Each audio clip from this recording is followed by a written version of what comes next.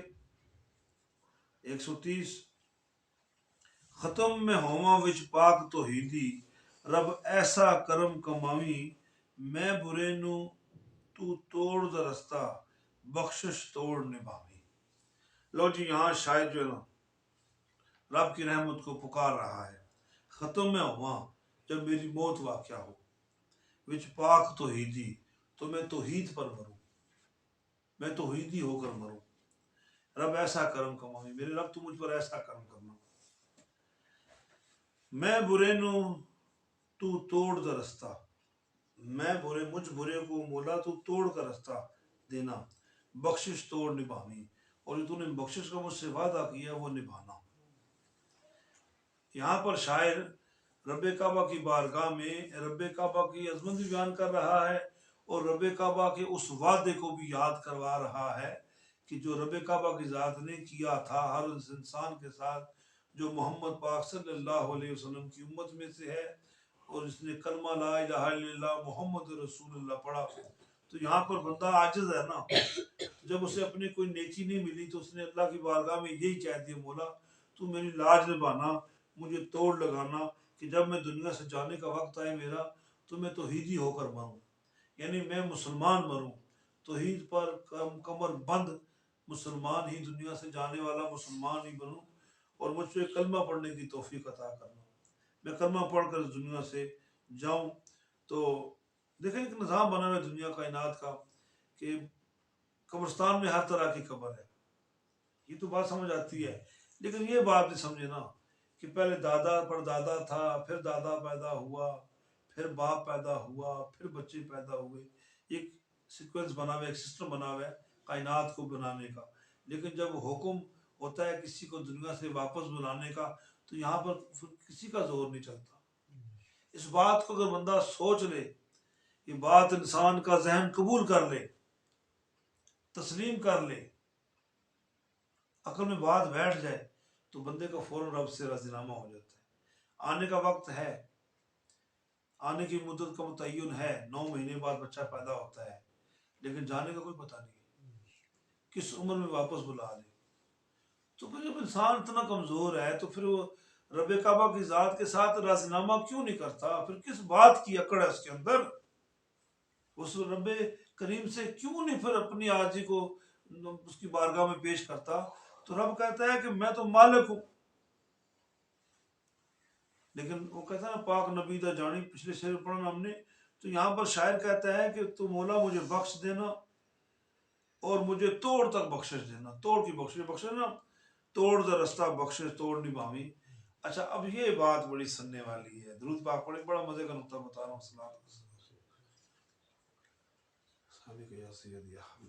رب کرم کرنے والا ہے نا، جب تک انسان کی آنکھیں کھلی ہیں انسان اس کے کرم کا متلاشی ہے۔ یہ زندہ لوگوں کے اندر بات ہو رہی جی رب مجھے کرم عطا کر دے، لیکن جب بندہ ہی دنیا سے چلا گیا، نہ کوئی سننے والی آنکھ، دیکھنے والی آنکھ ہے، نہ سننے والے کان ہے، پھر بندے کا رب کے ساتھ معاملہ ہو جاتا ہے۔ پھر مر چکنے کے بعد شاعر کہتا ہے میرے مولا تو کرم کرنا ایسا